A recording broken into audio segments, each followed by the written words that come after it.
Hello mga guys, for today's video ay mag-adjust tayo ng valve clearance ng 5K engine. Una, titingnan natin muna yung alin ang naka-compression. Ngayon, babantayan natin yung running mate kung alin ang exhaust at mag-ready na mag-intake.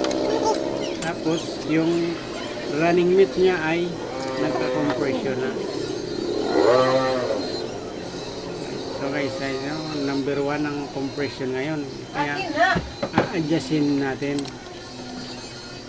And adjustment nito guys in the hot ay 8, 12.